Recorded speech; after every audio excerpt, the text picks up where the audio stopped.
Both hit live if you got it set up. Hey, everybody. Super excited to have my friends Jessica and Alex here with us today. And I just learned something new about Jessica. She takes dance every single day except for Fridays. Huh. I had no idea. Get a little pop in you. That's why you're so good on the dance floors. I wouldn't say that, but I try my best. And she teaches me. That's how I know. That's right. Somebody's got to teach me. I've got two left feet. Some things you can't teach, but but I try. Well, good. So we're here today to talk about teams, the trials and tribulations of starting a real estate team.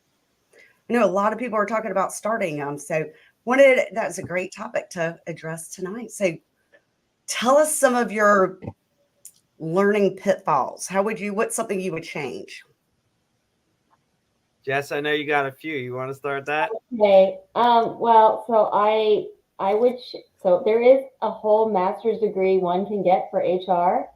So while you might be the best realtor in the world, but hiring, onboarding, training, all of the things that go into building a team is a whole different skill set.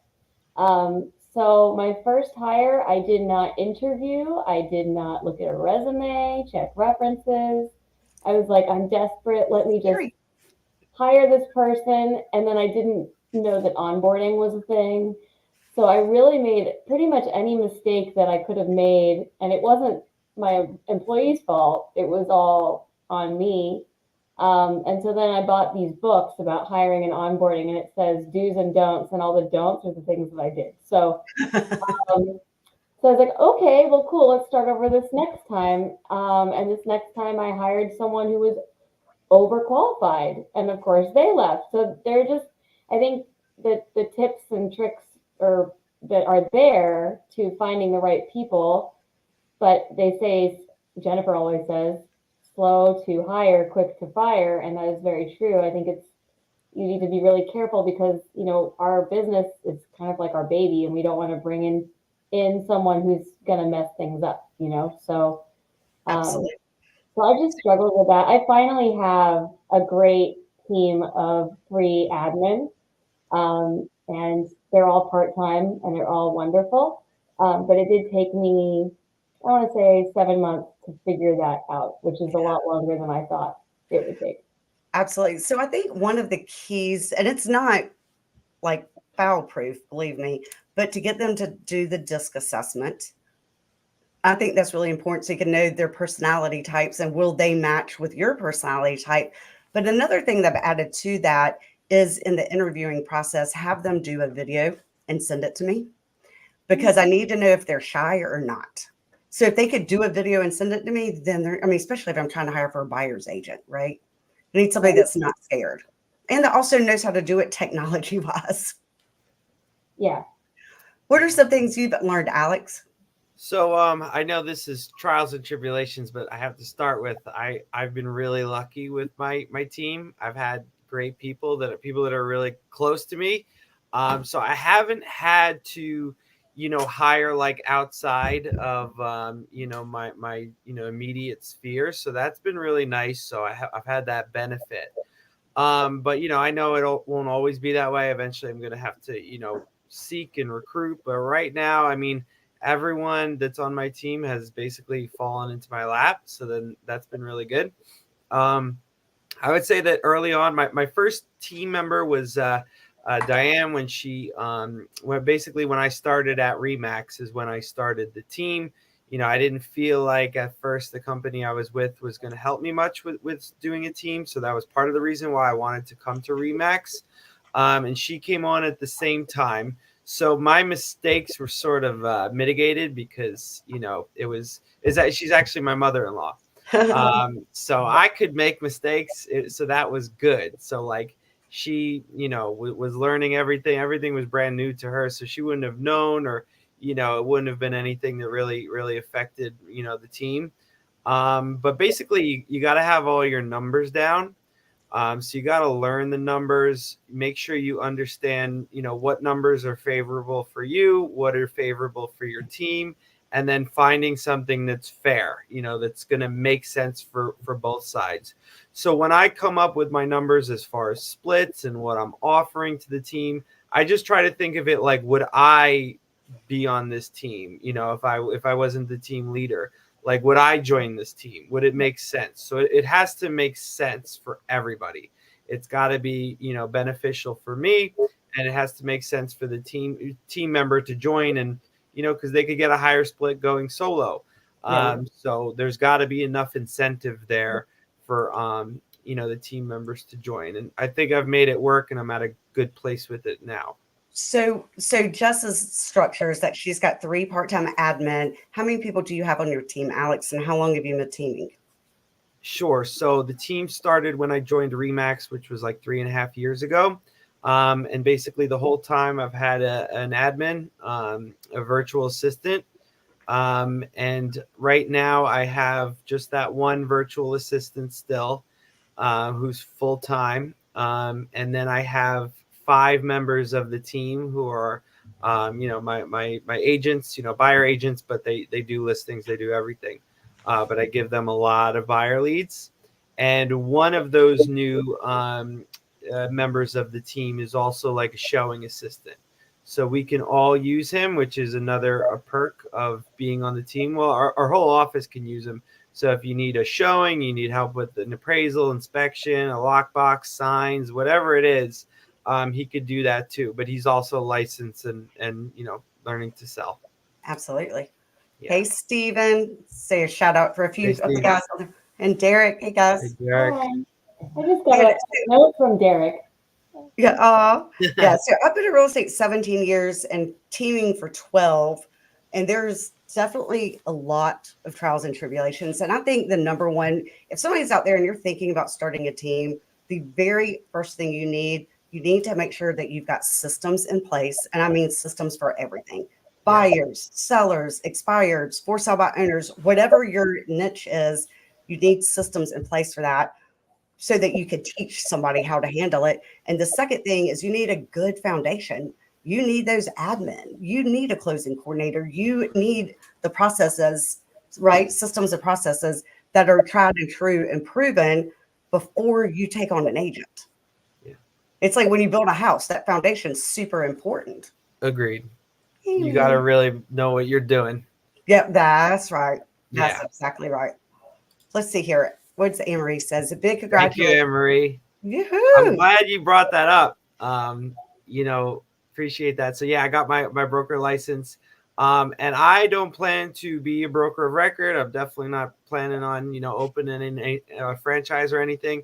I just thought that having a broker license is a good thing to have. It kind of gives you a little more credibility with clients, but also as a team leader, that was big for me. So I'm kind of congratulations. I'm a notch above. Yeah, thank you. That is awesome. And then, so Jess, so you're saying the first thing you did is to read your books. What are some takeaways that you took from them? Okay, so I hired a buyer's agent before I hired an admin, which everyone said, get an admin. And I thought, no, I don't need that. I need feet on the ground. And I was so wrong because now I have it reversed and I have the admin. And I'm like, how was I doing this, without that? So because I didn't realize how much time I spent just setting appointments for myself. How much time I spent sending cards to my clients, there are all sorts of things that we now have in place. So I do feel like I do have the systems finally at last that if I did bring someone on, it would move like clockwork. It's just finding that right person. So that's what I learned. I also learned, I want to give a shout out to Brianna Castillo in Dallas, because she really helped me with the hiring process a lot. And I really like her whole interview process. So she has like a 3-step interview process that I have adopted. The first is the phone interview where you screen. So I screen people, and my big screening question is, where do you see yourself in 5 years? And why do you want to do this? Like, there are a lot of people that want to go into real estate, like new agents, and they think it's one thing, but it's actually something totally different. Like, that's one of the, I'm sorry, Jess. One of the questions I ask like that too is, what are your thoughts about working every single weekend? And I'll wait for them to answer. And I'll say, what are your thoughts about working every single weekend and nights? Right? Because I think a lot of people get into real estate because they think it's good money and they don't really see how hard we work and how Yep. many hours we truly work a day. You know, when somebody said, would you consider yourself full-time or part-time? I'm like, what the hell does part-time even look like? Is full-time 40 hours? Then I'm like triple overtime. Like, Full holy, end part. It's 1.5. Yeah. like, I mean, not that I should be going into somebody's attic to check for raccoons, but desperate times call for desperate measures. But yeah, I'm just saying, like there are things that we have to do for our clients. We bend over backwards. A great realtor has great customer service, and that means we have to put them first. The clients, that's their everything, and that's a lot. That's a lot to ask of someone. well, So yeah, the other question I like that Nimesh told me about, and I loved it was so simple but true, is when you're interviewing an agent to be on the team, do you want your face on the billboards with all the lights and shining stars? Because if they do, they're not a good agent to be on your team because your team's under your name, not their name. Right? yeah. So Totally. she does the interview on the phone, and then you have your standard interview, right? Hey, Mike. Mhm. Sweet and low patel. I like Sweet and low patel. That's awesome. that. So yeah, so the second interview is just a basic interview where you ask the standard interview questions. But I have a friend who works at Amazon and does a lot of hiring at Amazon, and he's a big fan of asking questions that are thought process questions. Like, here's a hypothetical situation: you can't get in the lockbox, but there's a fence. Do you jump the fence to get in? Like, how do you deal with the situation? You've got a helicopter parent over here, and see kind of how they problem solve, right? Ah, And then the final interview is a project for Brianna, where she gives, maybe two options of things, and it's so open ended. So, like for a buyer's agent, it might be, I want you to plan an open house to sell the house, get some buyers, get some sellers, and meet the neighbors. What are you gonna do? And then it's just out there, and then just see what they do. ah. You So is know, that like a written essay type thing? well, it's so open ended. They could do whatever. They could make flyers for you. They could come up with like a whole plan. Like, it's open ended, so you can see how hard this person's going to work That's on a this good idea. particular. And for admin, it's a different question. It's like a more data oriented question. But That's smart. That's good. I've never done that. That's a brilliant. That's a great idea. so that was my big takeaway, was like, actually interview people. Just, it doesn't seem like rocket science. But it is, right? I mean, you do have the different personality types. And for me, I just love everybody. So when I'm interviewing them, I'm like, oh my God, they're going to be such a great fit. But they're not always. Yeah, just because That's you where I like do think someone that doesn't mean that they're the perfect fit. what did you say, Jess? Just because you like someone doesn't mean they're a good fit for your team. That is 100% accurate. And I like the idea of asking them that open-ended question. I've never done that before, but I do, like before they come on now, I do have a list of things that they have to do. And the people that get it done quickly are the people I end up hiring. The ones that take a week, they're too busy to do the few things that they need to do for the hiring process, then I don't need them. Yeah, so you give them some like tasks to complete that are Or like, there's like for Remax, for this Remax firm, there's like 5 videos that training videos that they need to do to learn Right. their systems. And they're each of them are like 3, 4, maybe 10 minutes long. And so, but I can see when they finished them. So I mean, right. it's like that kind of stuff. Okay, listen, this is what you need to do this week. And then to do to give you a biography, their biography, their headshots, all that. And but if it takes them forever to do it, then they don't really want the job, Exactly. you know? Yeah. That's why I was like, kind of what you guys were saying. I try to talk people out of it almost when they say they want to do it. Well, try to be more Just the realistic. weekends. Yeah. Yeah. Well, I need them to be more realistic because, I mean, let's be clear, 87% of agents that start real estate drop out within the first year. Exactly. That's a lot of my time that I'm going to be training them for them to drop out. So I'd rather them know the trials and tribulations up front. Exactly. Yep. And It's then better. even with admin, I mean, I have a really big personality, so it has to be somebody that meshes and doesn't mind me being loud and obnoxious. I love my admin. I must say, every time we have a success, he sings to me. It's really great. Oh, well, you said he got you some appointments too. That is awesome. What's that? And he made you some appointments recently too. Yeah, he does. I'll be like, hey, I want to target this senior living community, and suddenly I have an appointment over there, and then the next week they have a gift basket, and then the next week I'm doing a downsizing seminar. It's great. That's That's awesome. great. That is Yeah. awesome. Yeah. So, I got, well, my award this year is out on my team thing, but I got another award for highest paid commission in North Carolina, number 5. Wow. And out of all the teams in North Carolina. So I don't know if that's good or bad. I mean, I think Great. the agents on my team love it, but that does mean that, that I am not greedy at all. I mean, I do, let's be clear, it is a business. I am in this to make money. I'm not in it for charity. However, I am never going to be the team lead that makes all the money. I think it's important that everybody has the ability to make unlimited money. Me too. So for retention. Me But too. not at the Yep, point where exactly. I'm means you- definitely, I'm sorry, yeah. Alex. I'm like team first, put them first, make sure that, they can really succeed and have a good career. Because like I said, it wouldn't be worth it for them otherwise. So it's got to make sense for everybody. And if it helps me just a little bit, each team member, it helps a little bit more.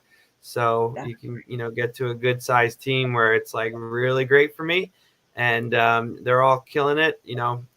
I'm happy. Everybody's happy. So Yeah, the aspects I love about a team. I love our numbers when you could pull them together because together Yeah. we are super strong. We Yeah. rank really high here because I couldn't do it as an individual agent, but as a team we could. I'm also love the fact, like I'll be at R4 with you, Alex, next week, and the fact that I've got a whole team that could take care of any of my clients, my buyers or my sellers, and make It's good for sure everybody. that's not going to R4 because I don't have the support to leave right now. Like it's a busy season for me, and I really wish I had the buyer's agents that you all have. I think that's really huge to have that.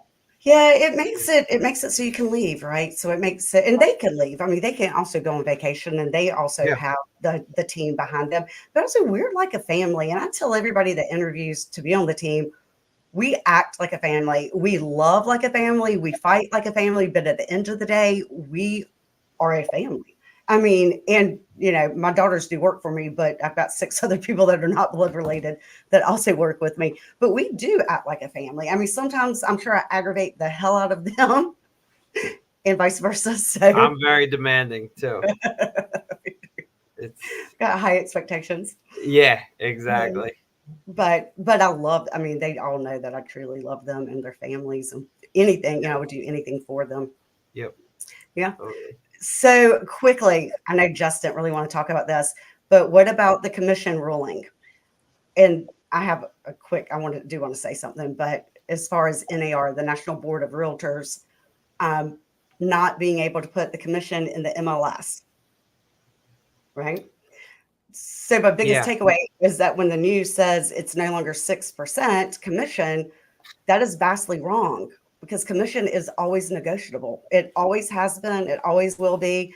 That has not changed at all. I was like cracking up when I saw CNN that said, breaking news, the standard 6% commission is no longer. It's like, wait, first of all, that wasn't the standard. Second of all, that's not what this is about. Where are they getting this from? Well, the whole lawsuit is because of saying standard, and there is no standard. Right. It's always negotiable. It's always negotiable. Yeah, So, and it always has been. Now it's prohibited to go in MLS. Yeah. Right? That's right. So it's just, the thing is, I was talking to some sellers earlier that, they were like, oh, I don't have to pay the buyer agent commission. I said, well, first of all, we signed an agreement saying that we would. And we advertised it at this point. And secondly, you have 6 offers going X% over, which is way more than the commission. And so when you offer that, you are enticing people to come and help sell your house. Yeah. Well, I think it's important for us to teach right? Because the average consumer doesn't sell a house, but every 5 years, 5 to 7 years. So it's Right. important for us to teach them why they need to pay buyer agents commission, because I mean, you're eliminating 90% of the buyers. Yeah. Yeah, because most buyers, I mean, they have to put 20% down. They have to do a home inspection. They have to do an appraisal. They have all the things that they have to do. And now you're going to add another X amount of dollars on top of it. It'll just put, I mean, your house won't sell. It won't sell without it. So, Yeah. at the end of the day, do you want to sell the house or not? Let's see if we can make sense with it. Yeah, the market dictates what the commission's going to be. That's why I don't like that they're trying to make these rules, because it's like, you can't change what the market is. So like, if it's necessary to offer a commission to a buyer agent, like what's the point of hiding it? Like, eliminating transparency. Like Well, sellers want to exactly. do it. Okay, that's an interesting point too, because everything's about disclosure, disclosure, disclosure. Right. And now we can't. The opposite. But Yeah. it's like, I know. I just took the broker exam, and that's all. So half of it is about disclosure. Like, it's okay if you disclose it. It's okay if you disclose it. That's how it is, and that's how it should be. So really, I think a better solution to this would have been like new disclosures that like break down the commission very clearly than we were even doing it. And if everyone signs it and everyone's happy, then that's how it should be. But this is that's right. removing that. This is like, let's not talk about it, and then we'll find out later. And to me, it's a recipe for disaster, but we shall see. Yeah. Well, the hardest thing is going to be that we're going to have to call each listing agent before we show their homes and see Yeah. what the compensation is. And that's how they do it in the commercial world anyway. Right. However, it just adds a lot more work on our upfront. I know. cost, Let's and see the who poor that's listing helping. agents along with it too. Everyone needs Yeah. to get an admin who doesn't have an admin, because you're going to need one now. Yeah, Exactly. True. Amen. That's very true. Very true. Yep. Awesome. Well, in conclusion, you want to conclude with teams? What's the big takeaway? Have a foundation, get an admin, Yeah. Know your numbers, know your numbers. and that's just general. Know all your numbers, any which way. Every type of number is very important. Well, and another thing I just thought of that is really important too, before you hire an admin, you need to know what your monthly expenses are. And you Yeah. need to have a minimum of 3 months in savings, because you are going to have months that are not good or months that are better, but you need to make Yep. sure that you can pay that admin. So you need Totally. 3 months extra in savings really before you start a team. Yeah. Right. And then Yeah. Jessica, and I like yours, the 3-step interview process. 3 steps. Yeah, slow to hire. That makes slow to hire. Just getting all the data. Yep. And then just make sure that if you find out that it's the wrong fit, you fire them immediately, because the longer you keep somebody who's not the right fit, the more money you're spending, and it's just not going to be good. Yeah, Jessica, do you remember you and I having that conversation on your first hire when Yeah. she was coming in late, and on your like second or third day, I'm like, get rid of her. Whatever on day one. Yeah. Day one. Remember you called me? I was in the elevator. I think I was in Charlotte at the time, and I was like, just get rid of her. It's not going to be good. She's not really trying. Yeah. So and then I was relieved, because then it was like, okay, one day, didn't hurt anything. Now we're just back on the drawing board. So if anybody is in Northern Virginia and would like to be on my team as a buyer's agent, here's my shameless plug. Yes, I'm looking to hire too. Absolutely. Yes, Jess would be a good one to work for. She has patience of Job, which is awesome. No. Alex, are you looking to hire people on your team? We just hired a new one who is a former client. So I'm not in a particular rush to hire anyone. So if someone comes about that's a perfect fit, then yes, but I'm not going out of my way at the moment. I'll put it that way. I'm looking to get 2 more buyer's agents. So I'm with Jess. I'm always looking to grow and expand and love and learn. That's great. Thank you so much, Jennifer. Thanks for having me. Yes, I'm thankful that you guys came. Y'all have a great evening. And Alex, I'll see you at R4. You too. Yep. See you soon. Bye.